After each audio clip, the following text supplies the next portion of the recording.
अस्सलाम वालेकुम। प्रोग्राम सियासी जायचा में खुश आमदीद। मैं हूं शफकत अली और हमारे साथ मौजूद हैं एस्ट्रोलॉजर मलक महबूब साहब। आज की इस वीडियो में बात करेंगे, नवंबर का महीना शुरू हो गया है और नवंबर के महीने के हवाले से मलक महबूब साहब की भी बहुत सारी प्रिडिक्शंस थी कि बड़ी सियासी तब्दीलियां पाकिस्तान में मुतवक्के हैं। दूसरी तरफ पाकिस्तान और अफगानिस्तान का मामला सीज फायर हो चुका है, पाकिस्तान और इंडिया का मामला और कुछ बैन अवी सियासत और उसके साथ साथ स्टॉक मार्केट और गोल्ड और सिल्वर की प्राइस के हवाले से भी प्रिडिक्शन लेंगे। सियासी जायचा क्या बता रहा है ये जानते हैं मलक महबूब साहब से। सर बहुत शुक्रिया आपके वक्त का। माय प्लेजर शफकत भाई, कैसे हैं आप? अल्हम्दुलिल्लाह। सर आप बताएं। सब शुक्र है। देखिए शफकत भाई, नवंबर स्टार्ट हो चुका है। आज 1 नवंबर है। आपके वहाँ पे रात होगी। नवंबर में वाकई बहुत कुछ चेंज होने वाला है। बहुत चेंजेस नजर आ रही हैं। लेकिन जो सबसे बड़ा इम्पोर्टेंट चीज जो मुझे नजर आ रही है वो यही है कि खुदा ना खास्ता कोई महाज ना खुला है। अगर हम्म। अगर कोई महाज खुल जाता है तो वो थोड़ा लंबा चलता हुआ नजर आएगा। इतनी जल्दी मुझे सीज फायर होता हुआ नजर नहीं आ रहा। अफगानिस्तान से सीज फायर हो गया है, लेकिन अभी भी बहुत मोहतात रहने की जरूरत है, क्योंकि एस्ट्रोलॉजिकली मुझे ऐसा नहीं दिख रहा कि अफगानिस्तान खामोश रहेगा। ये दोनों जोन एक्टिव रहेंगे, ईस्ट और वेस्ट के। अगर ये सोचा जा रहा है कि सीज फायर हो गया है, तो मुझे नहीं लगता ये एक झांसा हो सकता है। इसमें कोई चीज का फायदा उठाने की कोशिश करेगा अफगानिस्तान, तो इधर से हमें बहुत केयरफुल रहने की जरूरत है। जहां तक इंडिया की बात रही, मेरे ख्याल से इंडिया अभी सर पे आ चुका हुआ है। इसके जो मामलात हैं ज्यादातर अब आप देख सकते हैं पानी में हो रहे हैं, और मैं आपको बोलता आ रहा था कि पानी का एलिमेंट बहुत ज्यादा एक्टिवेट होता हुआ दिख रहा है। दोनों हम्म। प्लैनेट, मेजर प्लैनेट जो कि जुपिटर और सैटर्न, दोनों ही वाटरी साइन में, जिसकी वजह से पानी के अंदर हादसात होते हुए आपको नजर आएंगे। अल्लाह करे ना हो। 2-3 वाकयात दुनिया में हुए हैं जिसमें पूरी की पूरी कश्तियां डूब गई हैं, और काफी लोगों की जाँ बाग होने की इत्तलात मौसूल भी हुई हैं। जहां तक एक और बात मैंने आपको कही थी वो ये थी कि नवंबर में सियासत में बहुत भूचाल नजर आ रहा है। अब ये हम्म। पॉसिबल है कि ये इस वजह से भी हो सकता है कि माइट बी ये सियासत में कोई नई चेंजेस लेकर आए। जैसे मैंने आपको बताया हम्म। था, जब भी सैटर्न रेट्रोग्रेड हुआ है, आईनी तरमीम की बातें हुई हैं। जैसे लास्ट ईयर की एग्जांपल है, सैटर्न रेट्रोग्रेड का आईनी तरमीम की बात हुई है। अभी भी वही हो रहा है कि सैटर्न रेट्रोग्रेड है, और सैटर्न रेट्रोग्रेड तकरीबन इस महीने के आखिर तक रहेगा। ये बड़ा इंपॉर्टेंट हम्म। टाइम है। इसमें ये कोई ऐसी पॉलिसीज लेकर आएंगे जिसकी वजह से लोग आपको सड़कों पे आते हुए नजर आएंगे। तो अच्छा। ओवरऑल, जी, ओवरऑल ये डिस्टर्ब महीना रहेगा। आखिरी साल का, साल का मतलब ये जो आखिर सेकंड लास्ट मंथ है, ये आखिरी महीना होगा जिसमें बहुत ज्यादा अपसाइड डाउन चीजें होंगी। काफी पॉलिटिकल टर्मोइल आपको नजर आएंगे, और स्पेशली जैसे ही हम 15 नवंबर से आगे बढ़ेंगे, तो आपको हम्म। चीजें एकदम से 180 डिग्री वापस चेंज होती हुई दिखेंगी। वजह यह है हम्म। कि जुपिटर भी रेट्रोग्रेड सीजन में जा रहा है, और ये रेट्रोग्रेड तकरीबन 3-4 महीने रहेगा। जब वहां पे सैटर्न भी रेट्रोग्रेड है, तो ये जो हम्म। 15 तारीख से 28 तारीख होगी, ये बहुत क्रिटिकल रहेगी इंटरनल पॉलिटिक्स को भी लेते हुए, देखते हुए। तो इंटरनल पॉलिटिक्स के लिए 15 से 28 है, और जबकि ये जो एक्सटर्नल मामला हैं जो चल रहे हैं इस वक्त, ये 1 से लेके 14-15 तक। हम्म। अच्छा मलक साहब, आपने आईनी तरमीम का जिक्र किया। जी आपने आईनी तरमीम का जिक्र किया। क्या ये आईनी तरमीम हो जाएगी? और अगर ये आईनी तरमीम हो जाती है, ये तो मौजूदा निजाम की फेवर में है, ये तो अपना कंट्रोल मजीद मजबूत कर लेंगे। देखिए, ये जितना मर्जी मजबूत कर लें कंट्रोल, अल्लाह ताला की जब रस्सी खींचती है ना, जब अल्लाह ताला रस्सी खींचते हैं, तो फिर बड़े बड़े जो हाथी घोड़े और जो बादशाह हैं वो रगड़े में आ जाते हैं। तो ये जितना मर्जी मजबूत कर लें, जितना टाइम इनका लिखा हुआ है वो उतना ही रहेगा। और मैंने आपको पहले ही हेड्स अप दे दिया है कि अगला साल ये हुकूमत का लास्ट ईयर होगा मैक्सिमम। इससे ज्यादा वो सरवाइव नहीं करेगी। तो ये बात याद रखिएगा, अगले साल से ज्यादा हुकूमत मुझे चलती हुई नजर नहीं आ रही, जो मर्जी तरमीम लेकर आ जाएंगे। हम्म। अच्छा मलिक साहब, आपका एक वादा था हमारे व्यूअर्स के साथ। आपने कहा था नवंबर का महीना जैसे ही शुरू होगा पाकिस्तान के फील्ड मार्शल का जायचा आप दोबारा देखेंगे, और दोबारा से नवंबर के महीने में प्रिडिक्शन करेंगे। क्योंकि अभी तक जो उनकी एक्सटेंशन की बातें चल रही थी, यानी 5 साल की एक्सटेंशन, वो कहीं जिक्र नहीं है। और ये कहा जा रहा है कि उनकी 2 साल की एक्सटेंशन हुई थी, यानी कि उनके जो टन्योर है वो 3 साल से बढ़ाकर 5 साल कर दिया गया था। फिलहाल 2 साल की ही एक्सटेंशन है। तो इसका मतलब ये है कि आप कह रहे हैं कि वापस एक्सटेंशन मिलने जा रही है। आपका कहने का मकसद ये है। नहीं, 2 साल की तो मिल चुकी है।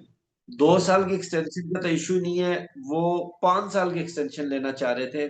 और 2 साल की एक्सटेंशन का मतलब है 2027 में उनकी मुद्दत मुलाजमत पूरी हो रही है। और आपने प्रिडिक्शन दी हुई है जून 2026 की। जी, तो बिल्कुल ऐसे ही है। पहले तो मुझे उम्मीद नहीं है। जो मैंने चार्ट देखा है मुझे बहुत ही कम चांसेस दिख रहे हैं। यूं कह सकते हैं 5-7% चांसेस हैं कि इनको एक्सटेंशन इस महीने मिलेगी। अगर मिल जाती हम्म। है मैक्सिमम जून, जून हम्म। 2026 के बाद मुझे नहीं दिखते ये अपनी सीट के ऊपर। आपको याद होगा शफकत भाई, आपके साथ तो बहुत अरसे से वीलॉग कर रहा हूं मैं। ये कौन थे, काजी फाइजी साहब। पिछले साल जी, काजी साहब। इनका बहुत ज्यादा चर्चा चल रहा था। और उस वक्त ये हम्म। बातें हो रही थी इनको एक्सटेंशन मिल जाएगी।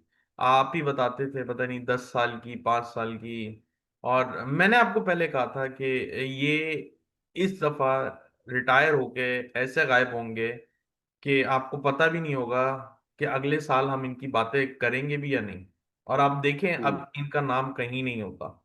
और कभी कभी हम्म। आपको जरा सा थोड़ा सा आप मजाक में आते हैं तो फिर आप बोलते हैं कि क्या वो वापस आ रहे हैं। तो मैं आपको यही हम्म। बोलता हूँ कि अब वो हिस्ट्री हो गया। तो ये अब हिस्ट्री में ही जाएंगे, फील्ड मार्शल भी।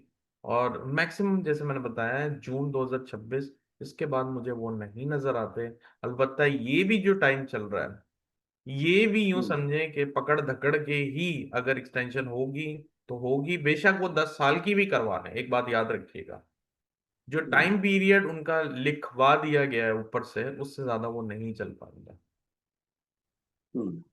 अच्छा मलिक साहब, अब तो मौलाना फजलुर रहमान ने भी सड़कों पर आने की धमकी दे दी है। और नवंबर के महीने की आपने प्रिडिक्शन दी थी पीटीआई के हवाले से, पीटीआई के लिए बड़ा अच्छा होगा। और जो पीटीआई में ट्रांसफॉर्मेशन चल रही थी वो नवंबर तक मुकम्मल हो जाएगी। तो आइंदा का पीटीआई के हवाले से सड़कों पर आने की तहरीक नवंबर में नजर आ रही है, या ये कुछ जनवरी तक? और मौलाना जो धमकी दे रहे हैं कि वो सड़कों पर आएंगे, तो कब से ये अवामी एहतजाज आप देख रहे हैं? देखिए, अवामी एहतजाज 15 के बाद मुझे नजर आता है बहुत ज्यादा हद हम्म। तक। पीटीआई उनके लिए अच्छा ही है, वो जनवरी में रखें ज्यादा बेहतर है। अगर हम्म। फिर भी करना है तो पीटीआई हो सके तो इस महीने के आखिर 29-30 नवंबर के बाद अगर उस चीज को प्लान करेंगे तो उनके हक में ज्यादा बेहतर जाएगा। क्योंकि अभी तक इनका टाइम ओवर नहीं हुआ है, ये महीना इंपॉर्टेंट है। और जैसे सोहेल अफरीदी के बारे में मैंने आपको बहुत दफा बताया है, वो हर बॉल पे क्रीज से बाहर निकल के हिट कर रहे हैं, ये बहुत खतरनाक होता है। और मैंने आपको उनकी शख्सियत के बारे में भी बता चुका हूँ कि वो बड़े एग्रेसिव खेलेंगे। वो सिर्फ मुंह की बातें नहीं रखेंगे, वो करके दिखाएंगे। लेकिन हर चीज में इतना एग्रेसिव होना खतरनाक होता है। और ये हिस्ट्री में देखा गया है कि जो लोग बहुत ज्यादा एग्रेसिव होते हैं वो बहुत ही वाइड बॉल के ऊपर आउट हो जाता है। आप समझ सकते हम्म। हैं मेरा कहने का मकसद हम्म। ये है कि कोई ऐसा उड़ता तीर जो उनकी तरफ नहीं भी आ रहा होगा वो अपनी तरफ हम्म। लेके अपने आप को साइडलाइन कर सकता है। इसलिए उनको हम्म। बहुत मोहतात होके पॉलिटिकल वे में खेलना पड़ेगा। हम्म। अगर आप क्रिकेट को पॉलिटिक्स में मिलाएंगे तो आप नहीं चल पाएंगे। वैसे मुझे बिल्कुल अंदाजा नहीं है पॉलिटिक्स का, लेकिन इतना जरूर पता है पॉलिटिक्स भी एक गेम है। अगर आप पॉलिटिक्स हम्म। को पॉलिटिक्स की तरह खेलेंगे तब वो आप कामयाब होंगे। अगर आप उसके अंदर कोई और गेम का मेथड यूज करेंगे तो ये बहुत क्लियर है, आप सरवाइव नहीं कर सकते। बहुत सारी एग्जांपल है। और उसमें ये होता है कि आप बहुत जल्दी आउट हो जाते हैं और फिर आप बाहर जब रहते हैं थर्ड मैन की तरफ या बिल्कुल हम्म। स्टेडियम से बाहर, तब आप अफसोस कर रहे होते कि शायद मैं इसको इस तरह खेलता तो मैं अभी तक क्रीज पे होता। कहने का मकसद है मैं यहाँ कोई इंस्ट्रक्शन नहीं दे रहा हूँ, मैं ये भी नहीं बता रहा हूँ, मैं एग्जाम्पल तौर पे दे रहा हूँ कि इनके सितारे अभी हम्म। इतने अच्छे नहीं हैं कि अगर ये बड़े बड़े चैलेंज लें तो उसको अपॉर्चुनिटी में बदल सकते हैं। अभी इनके हम्म। साथ अपॉर्चुनिटीज भी हैं, but at the same time challenges भी हैं। सितारों की नजर में इसलिए बता रहा हूँ कि इनको बहुत केयरफुल होकर चलना पड़ेगा। हम्म।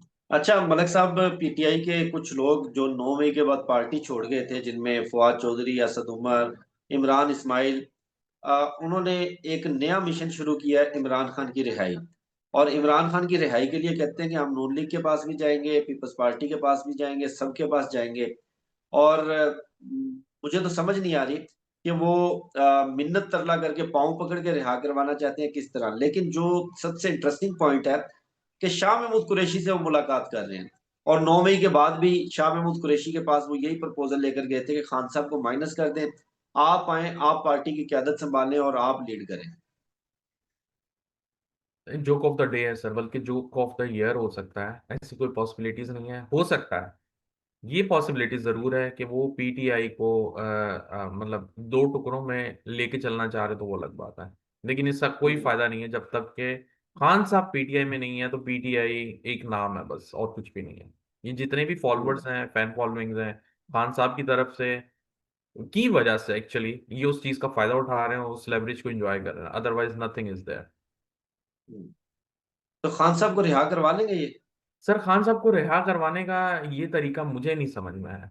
मैंने आपको पहले ही हम्म। कहा है, खान साहब सिर्फ वो ही हैं जो अपने आप को रिहा करा सकते हैं, इसके अलावा कोई भी नहीं करा सकता। ये इनके जायचे में है। मैंने आपको एग्जांपल दे के समझाया भी है।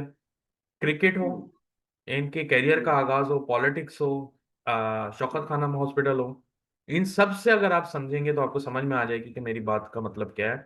इनके सितारों में अपनी जंग आप लड़ने वाला कॉम्बिनेशन है। इनकी हम्म। जंग कोई और लड़ेगा, वो अलग बात है कि इनके लिए खड़े हो सकते हैं, इनके लिए सपोर्ट कर सकते हैं, लेकिन जंग जो है, जो खुद फिजिकल फाइट करनी है, वो इनको खुद करनी पड़ेगी। जबरदस्त। अच्छा मलक साहब, अभी तक साद रिजवी और अनस रिजवी उनका कुछ अता पता नहीं चला। और 9 मई के बाद जिस तरह की प्रेस कॉन्फ्रेंस पीटीआई से करवाई गई थी, फर्क यह है कि पीटीआई का एक एक लीडर आता था, अलग अलग इस्लामाबाद नेशनल प्रेस क्लब में प्रेस कॉन्फ्रेंस करता था, पार्टी छोड़ने का ऐलान करता था। इनको तो सबको इकट्ठा करके एक साथ ही पूरा जनूबी पंजाब के उम्मीदवार और इनकी क्यादत थी, मुल्तान में सबको एक साथ बिठा के एक साथ ही पार्टी छुड़वा दी गई। टीएलपी का मुस्तकबिल क्या है? और साद रिजवी जिनका जायचा आपने बड़ी डिटेल से बताया था, वो कब मंजर आम पर आएंगे? देखिए, साद रिजवी के लिए अगला साल, मैंने आपको पहले भी बताया, टफ है। और हम्म। इनको इमोशनल सेटबैक बहुत ज्यादा मिलेंगे। तो इमोशनल हम्म। सेटबैक की वजह से ये इनके लिए अभी इनके मतलब ऑन ग्राउंड में अगर आ भी जाते हैं तो इनके लिए मजीद मुश्किलात होंगी, और ये इस चीज को जानते हैं। इसलिए ये रूपोश हुए हैं। और हम्म। जहां तक पार्टी का सवाल रहा, तो मेरे ख्याल से ये चीजें अभी कॉमन है पाकिस्तान में। जो भी पार्टी का डाउनफॉल आता है, सबसे पहले उनके मेंबर साइडलाइन होते हैं, और यहीं से आपको पता चलता है कि आपकी पार्टी के साथ कौन है और कौन आपके साथ सिंसियर हम्म। है। तो हम्म। सरप्राइजिंग बात नहीं है, उनके लिए टफ टाइम चल रहा है। और जहां तक मंजर आम की बात रही, अगर वो मंजर आम पे आएंगे तो मुझे ऐसा लगता है कि उनके लिए मजीद मुश्किलात बढ़ेंगी, और वो इस चीज को जानते हैं। हम्म। अच्छे प्लेयर हैं, हम्म। बहुत अग्रेसिव हैं, और अच्छे से हम्म। खेलेंगे, वो डर के गायब नहीं हुए हैं। ये बात याद हम्म। रखें जी। यानी उनको उठाया गया है, उनको गायब किया गया, वो खुद मुझे गायब ऐसे ही होंगे। लगता है कि वो ऐसे बंदे नहीं है कि वो गायब हो जाएं और डर के पीछे छुपे हुए हैं। ऐसा मुझे हम्म। उनके चार्ट से नहीं दिखता, बिल्कुल भी। और वो कम बैक करेंगे। कम बैक करेंगे, लेकिन अभी टाइम लगेगा, अभी फौरन नहीं नजर आता मुझे। हम्म। अच्छा मलिक साहब, 6 नवंबर की डेट देखकर बताएं कि 6 नवंबर की डेट जायचे में कैसी है? क्योंकि 6 नवंबर तक का सीज फायर हुआ पाकिस्तान और अफगानिस्तान का, और आपने आगाज में बड़ी डिटेल से बताया कि अफगानिस्तान वाला फ्रंट जो है वो गर्म रहेगा, और जो पाकिस्तान का मशरकी फ्रंट है वो भी गर्म रहेगा। 6 नवंबर के बाद क्या ये जंग बंदी मजीद एक्सटेंड होगी या खत्म हो जाएगी? और इंडिया वाला जो फ्रंट है वो कब तक ओपन होते हुए नजर आ रहा है? देखें, आप अच्छे से जानते हैं, आपने मुझे नहीं बताया था कि ये सीज फायर 6 नवंबर तक का है। मैंने आपको एस्ट्रोलॉजिकली बता दिया है कि ये सीज फायर हो या ना हो, कोई रिजल्ट नहीं मिलने वाला है। ये लोग अपनी हरकतों से बाज नहीं आएंगे। स्टिल ये हम्म। लोग अपनी वही चीजों को कंटिन्यू करेंगे जिससे पाकिस्तान को नुकसान होगा, खुदा ना खास्ता। और जहां तक इंडिया हम्म। का बात बात रही, मैंने जैसे बताया, 1 नवंबर से 15 नवंबर, ये दिन जो है, ये लेस प्रोबेबिलिटीज में है कि इनमें खुदा ना खास्ता कोई महास हो जाए, लेकिन खतरे के बादल अभी भी मंडला रहे हैं। अल्लाह करे ये किसी तरीके से हम 15 दिन गुजार लें, फिर जंग का खतरा खत्म हो जाएगा इंशाल्लाह। ये जो 15 दिन है, हम्म। मैंने आपको पहले भी बताया है कि एक 27 से 31 अक्टूबर का टाइम था जहां पे टेंशन आपके सामने बहुत ज्यादा बढ़ गई थी। बॉर्डर पे हमले भी हो रहे थे और अभी भी हो रहे होंगे, मुझे नहीं पता, लेकिन जायचे के हिसाब से ये चीजें एक्टिव हैं। अगर न्यूज में हम्म। आ रही है नहीं आ रही मुझे नहीं पता, लेकिन अभी मामलात एक्टिव हैं मैक्सिमम 15 नवंबर तक। हम्म। अच्छा मलक साहब, कुछ आप स्टॉक्स के हवाले से भी बताएं, और क्रिप्टो, गोल्ड और सिल्वर। आपने गोल्ड के हवाले से बताया, बहुत सारे जो नए व्यूअर्स हैं उनके लिए, कि मलक साहब ने पिछले हफ्ते प्रिडिक्शन दी थी कि गोल्ड थोड़ा सा इसमें गोल्ड का रेट जो है वो नीचे जाएगा, और दरमियान में थोड़ा सा गोल्ड में राइज आएगा, थोड़ा सा राइज आया भी, और अप एंड डाउन चल रहा है, अभी तक स्टेबल नहीं हुआ रेट। और क्रिप्टो के वाले से भी आपने प्रिडिक्शन दी थी, पिछली जो हमारी वीडियोस हैं आप वो प्रिडिक्शंस देख सकते हैं। अभी आगे crypto, stocks, gold and silver, इनका देखिए, बताइएगा। स्टॉक स्टॉक में एक रैली आती है जिसको कहते हैं क्रिसमस रैली। जो हम्म। यहाँ पे होते हैं अमेरिका में, उनको इनको चीजों का पता है। क्रिसमस रैली में नॉर्मली स्टॉक राइज करते हैं, लेकिन उसका टाइम मुझे अभी नवंबर के आखिर से दिख रहा है। मे बी पॉसिबल थोड़ा सा कंसोलिडेशन में जाए स्टॉक, लेकिन स्टॉक अभी ऊपर दिखते हैं। बट मैं आपको फिर से बता रहा हूँ, डिस्क्लेमर दे रहा हूँ, मेरे कहने पे कोई स्टॉक ना लें, ना सेल करें, ना बाय करें। This is only for educational purpose, कि एस्ट्रोलॉजी इसमें भी काम करती है। स्टॉक्स मुझे बहुत खतरनाक दिखते हैं, मैं आपको बिल्कुल भी नहीं एडवाइस करूंगा कि स्टॉक्स में करें जी। क्रिप्टो अच्छी है, उसमें आप इन्वेस्ट कर सकते हैं, रिपल है, इथेरियम है। ये अच्छा थोड़ा सा राइज करेंगे टिल दिसंबर, लेकिन उस टाइम तक आप मोहतात होके प्लीज करें, ये बहुत क्रिटिकल जोन में है। किसी भी टाइम पर फ्लक्चुएट होके फ्लिप कर जाएंगे। गोल्ड मुझे अभी डाउन साइड ही लगता है, मुझे अभी अपसाइड नहीं लगता। जो भी अपसाइड की आपको अगर कोई चांस मिले वहां से शॉर्ट पोजीशन समझ में आती है, लेकिन ये वही बता रहा हूँ, ये बहुत रिस्की प्रोडक्ट्स हैं। अपने मतलब उसके ऊपर अपने भरोसे आप जो है इसके ऊपर काम करें, लेकिन प्लीज इसमें जो है लेवरेज पे ना जाएं, क्योंकि ये बहुत खतरनाक होता है। इसमें सारी उम्र की कमाई भी जाया हो जाती है। बहुत शुक्रिया मलक महबूब साहब, आपके कीमती वक्त का। मुझे शफकत अली को, मलक महबूब साहब को दीजिए इजाजत। वीडियो के वाले से फीडबैक जरूर दीजिएगा, और अपना बहुत ख्याल रखिएगा। इंशाल्लाह आपसे होगी फिर नेक्स्ट वीडियो में मुलाकात। अल्लाह हाफिज।